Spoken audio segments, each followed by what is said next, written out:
It has been more than a year since the Turkish coup attempt that happened on 15th July 2016. There are still many questions that are not answered. In this video, I want to give you a summary of what makes this coup attempt so strange and curious. I'll explain the positions of the Turkish government, the arguments of the Hizmet movement, and the third-party accounts such as some Western countries and their opinion on this matter.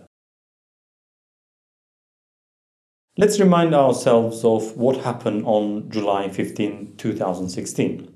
8,500 soldiers, which amounts to only 1.5% of Turkish armed forces, attempted a coup in a very unusual time of the day. They did this mainly by taking over an intercontinental bridge, the Bosphorus Bridge, and flying jets over two of the biggest cities of Turkey to scare public into submission.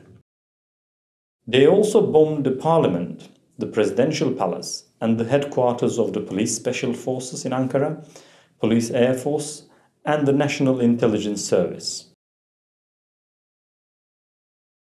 First of all, the very fact that the coup was even attempted with the support of only 1.5% of the Turkish military. The coup was attempted against an incumbent party with a massive public support. Despite the military's extensive experience of coups, this coup attempt comprised a long list of unconventional and illogical actions and inactions by the putschists, such as a roadblock of only one direction of the Bosphorus Bridge, perhaps to maximize the exposure, or bombing the parliament building, symbol of public will and political representation, or failure to close down all forms of communications and broadcasting such as TV, internet, phone line, or failure to capture any political leaders. In fact, the lack of any operation towards any ministers of the cabinet is quite suspicious. Strangely, despite admitting that they had received a tip-off about rebellious military action 8 hours earlier, neither the head of national intelligence nor the head of the armed forces claims to have informed the president or the government. It seems like they didn't even take enough precautions to prevent the coup attempt. The head of intelligence, Hakan Fidan, and the head of armed forces also did not testify before the cross-party parliamentary commission on the coup attempt. There are contradictions in the official narrative as to what happened on that night. The Turkish government claims that the coup was led by Fethullah Gulen, an Islamic scholar exiled in the US.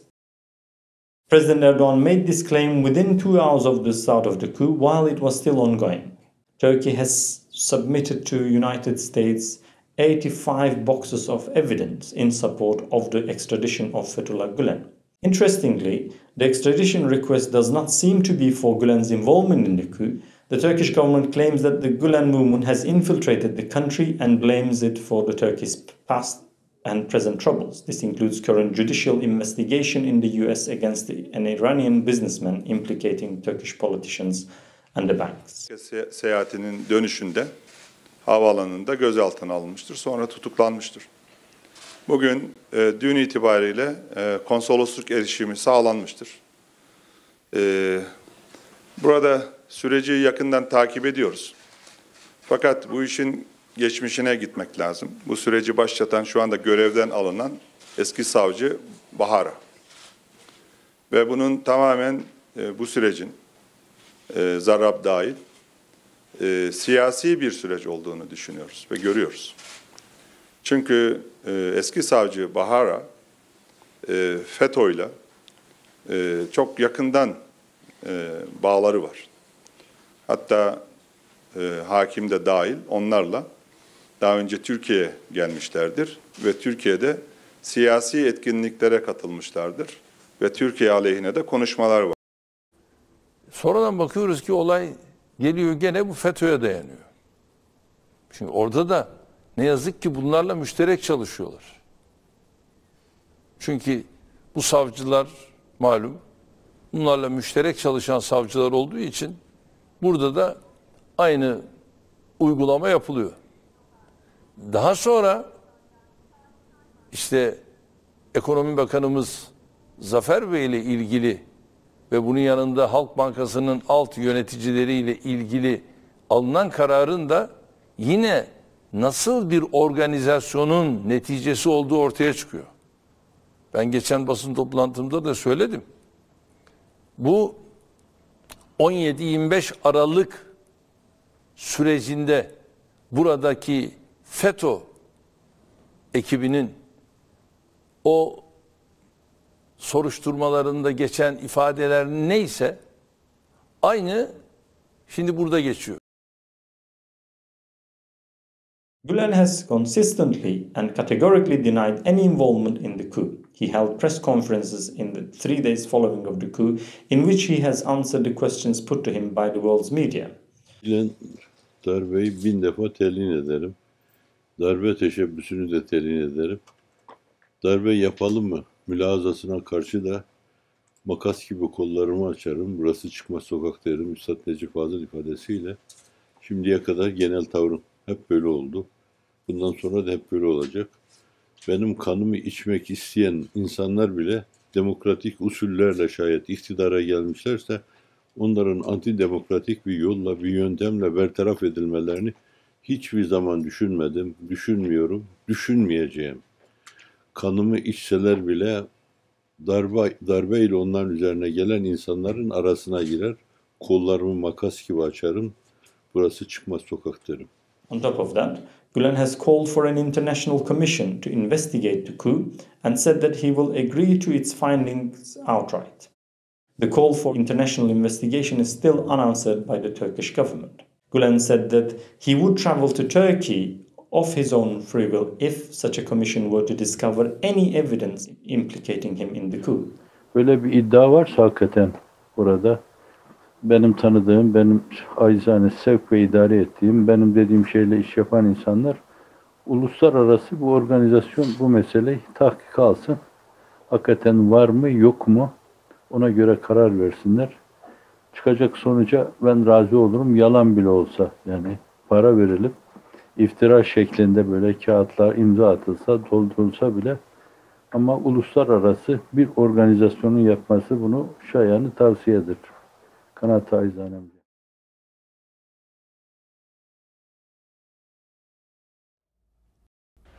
As you know, on Saturday, the president of Turkey, Erdogan, demanded that the U.S.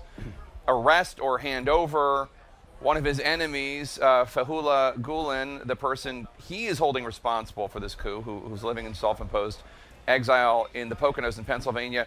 Is the U.S. going to comply with this demand for extradition?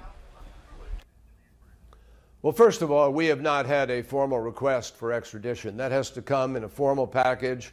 It has to come with documentation for the request and go to the Justice Department, and we will deal with it. I made it very, very clear to the Foreign Minister of Turkey yesterday. The United States is not harboring anybody. We're not preventing anything from happening. We've never had a formal request for extradition, and we have always said, give us the evidence, show us the evidence. We need a solid legal foundation that meets the standard of extradition in order for our courts to approve such a request. So we're waiting for that. They tell us they are putting it together and will send it to us. But we think it's irresponsible to have accusations of American involvement when we're simply waiting for their request, which we're absolutely prepared to act on if it meets the legal standard.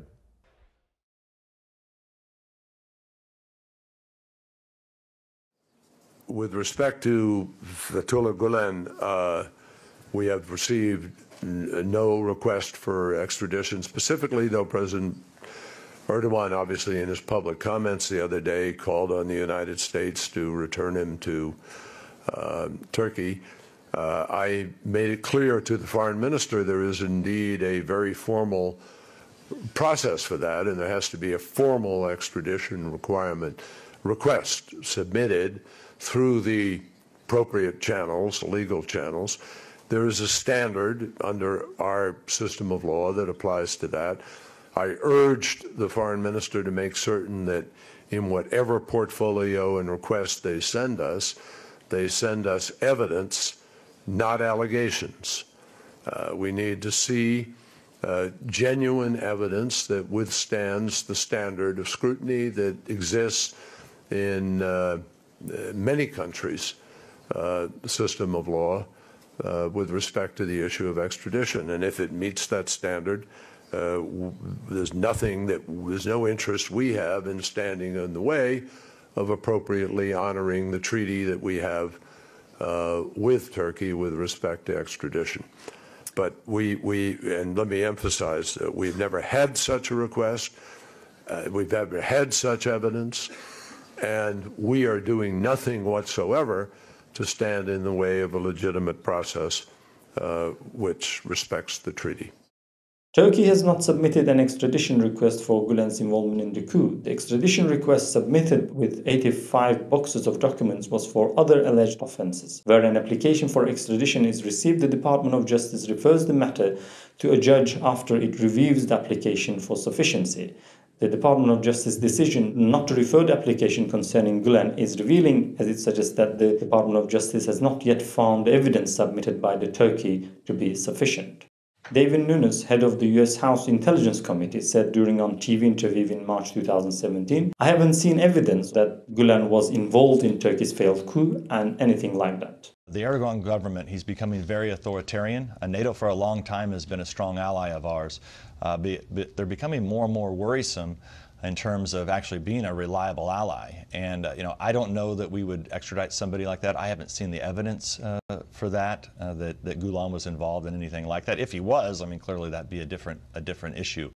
The leaked European Union Intelligence Center report that appeared on the Times on January 17, 2017 says that it is unlikely that Gulen himself played a role in the attempt. It is unlikely Gulen really had the abilities and the capacities to take such steps. Bruno Kohl, head of Germany's BND Foreign Intelligence Agency, said during an interview in March 2017 that he did not believe that Gulen was behind the coup. He said, "Turkey has tried to convince us of that Gulen's involvement at every level, but so far it has not succeeded." Of the Gulen Movement, he said, "It is a civil association that aims to provide further religious and secular education." When questioned during a parliamentary committee hearing about what information, intelligence or evidence the FCO had on Gulen's involvement in the coup, Lindsay Appleby, the director, answered on January 31st as, "We know quite a lot about the individuals who seem to have been involved in the coup. We know much less about the organizations to which those individuals belonged. So it isn't clear how many of the military people were Gulenists." It might be helpful to explain from a kind of official perspective in the Foreign Office what kind of information we do have, what kind of information we don't have about the coup. We know quite a lot about the individuals who seem to have been involved in the coup because that was quite evident by their actions. We know much less about the organisations to which those individuals belonged. Many of the key individuals, by the nature of an attempted coup, were from the military. It isn't consistent really with membership of the military to be a member of an alternative organisation. So it isn't clear how many of the military people were Gulenists, and it isn't clear the degree to which the organisation or the multiple organisations which make up Gulenism were themselves directing or driving any of the activity. We don't have clear information, we don't have an analytical base to assert definitively one way or another whether the organisation as a whole directed the coup attempt. And that is precisely the sort of evidence that we've been asking for from the Turkish government when they bring to us individual allegations. The Foreign Affairs Committee inquiry on UK-Turkey relations dedicated a considerable amount of time to hearing and evaluating public and private evidence on the failed coup.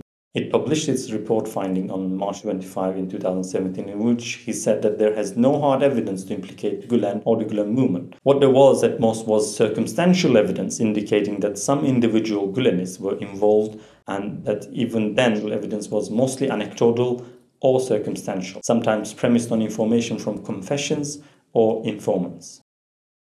Within days of the coup attempt, James Clapper, who was the director of the US National Intelligence at the time, said that they had not seen any intelligence indicating Gulen's involvement. President Erdogan described the coup as a gift from God, allowing him to purge extrajudicially. Since the failed coup, Turkey has purged 200,000 state employees, including teachers, lecturers, doctors and judges. The purges are carried out without any due process and cannot be appealed. Also, since the failed coup, Turkey has incarcerated 150,000 people for up to 8 months. Of those detained, it has charged and is holding on remand over 50,000 political prisoners. Those charged and held on remand include all categories and professions of people, including journalists, novelists, footballers, and comedians. Military personnel are a minority of those detained on coup charges. For example, Turkey has purged more teachers and academics than it has soldiers and military officers.